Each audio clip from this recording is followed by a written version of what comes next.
Tomato ಹಾಕಿ ಹಪ್ಪಳನ ಮಾಡೋದನ್ನು ನೋಡಿದ್ದೀರಾ? ಇಲ್ಲ ಅಂದರೆ ಈ ವಿಡಿಯೋನ ಕಂಪ್ಲೀಟಾಗಿ ನೋಡಿ.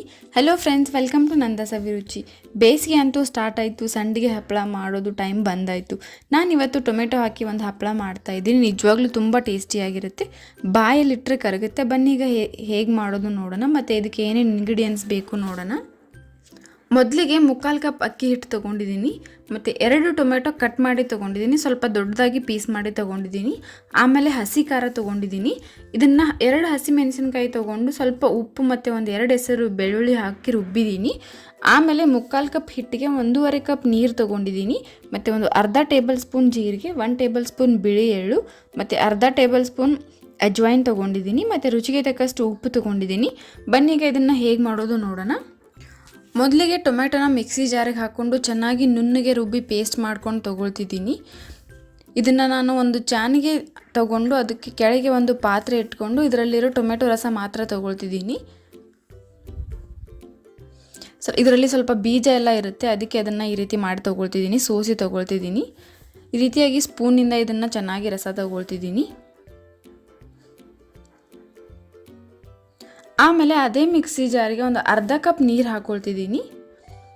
ಅದನ್ನು ಕೂಡ ಇದರ ಮೇಲೆ ಹಾಕ್ಕೊಂಡು ಸಪ್ರೇಟ್ ಮಾಡ್ತಾ ಇದ್ದೀನಿ.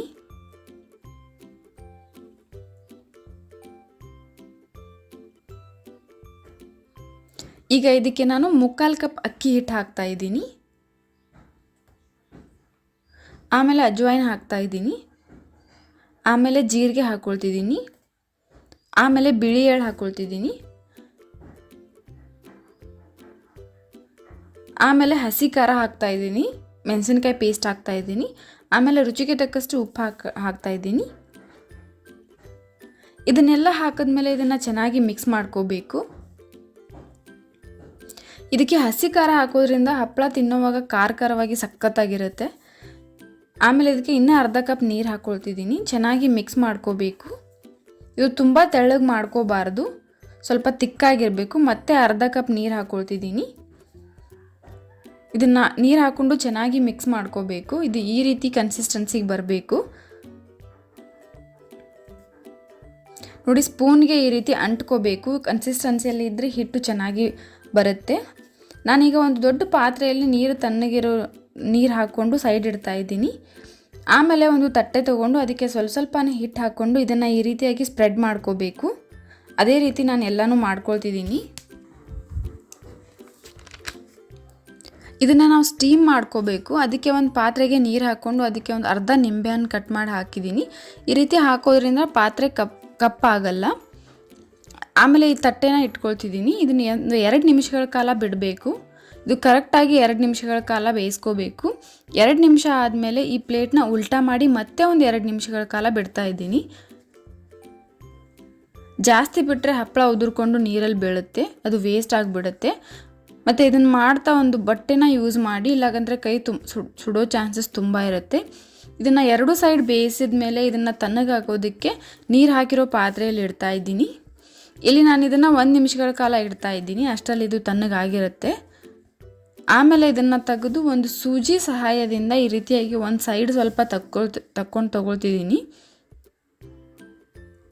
ಇದನ್ನು ಈ ರೀತಿ ಒಂದು ಸೈಡ್ ತೆಗೆದ್ರೆ ಚೆನ್ನಾಗಿ ಬರುತ್ತೆ ನೋಡಿ, ಎಷ್ಟು ಈಸಿಯಾಗಿ ಬರುತ್ತೆ. ಆಮೇಲೆ ಹಪ್ಪಳನ ಈ ರೀತಿಯಾಗಿ ಸಂಡಿಗೆ ಪೇಪರ್ ಸಿಗುತ್ತೆ, ಅದರ ಮೇಲೆ ಹಾಕ್ತಾ ಇದ್ದೀನಿ. ಇದೇ ರೀತಿ ನಾನು ಎಲ್ಲ ಹಪ್ಪಳನೂ ರೆಡಿ ಮಾಡಿ ಇಡ್ತಾ ಇದ್ದೀನಿ. ಬರೀ 3/4 ಕಪ್ ಹಿಟ್ಟಿಂದ ಇಷ್ಟೊಂದು ಹಪ್ಪಳ ಆಗಿದೆ. ಸುಮಾರು 20ರಿಂದ 30 ಹಪ್ಪಳ ಆಗಿರುತ್ತೆ. ಇದನ್ನು ನಾವು 2 ದಿನ ಒಣಗಿಸ್ಬೇಕು. ಮೊದಲನೇ ದಿನ ನೆರಳಲ್ಲಿ ಒಣಗಿಸ್ಬೇಕು. ಆಮೇಲೆ 2ನೇ ದಿನ ಇದನ್ನು ಬಿಸಿಲಲ್ಲಿ ಒಣಗಿಸ್ಬೇಕು. ಬಿಸಿಲಲ್ಲಿ ಒಣಗಿಸಿದ ಮೇಲೆ ಇದು ಈ ರೀತಿ ಆಗಿರುತ್ತೆ, ಕೆಂಪಗೆ ಆಗಿರುತ್ತೆ, ಮತ್ತು ಚೆನ್ನಾಗಿ ಒಣಗಿರುತ್ತೆ. ಇದು ಈ ರೀತಿಯಾಗಿ ಗಟ್ಟಿಯಾಗಿರುತ್ತೆ. ನಾನು 1-2 ಕರಿ ತೋರಿಸ್ತಿದ್ದೀನಿ. ಕರಿಯೋಕ್ಕೆ ಬೇಕಾಗುವಷ್ಟು ಎಣ್ಣೆ ಬಿಸಿ ಮಾಡ್ಕೊಂಡು ಇಟ್ಕೊಂಡಿದ್ದೀನಿ. ಎಣ್ಣೆನ ಲೋ ಫ್ಲೇಮಲ್ಲಿನೇ ಬಿಸಿ ಮಾಡಿ ಆಮೇಲೆ ಇದನ್ನು ಹಾಕಿದ ತಕ್ಷಣವೇ ತೆಗಿಬೇಕು, ಇಲ್ಲ ಅಂದರೆ ಇದು ಕಪ್ಪಗಾಗುತ್ತೆ.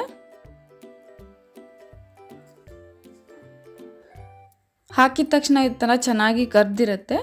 ಆಮೇಲೆ ಇದನ್ನು ಬೇಗನೆ ತೆಗೆದುಬಿಡಬೇಕು.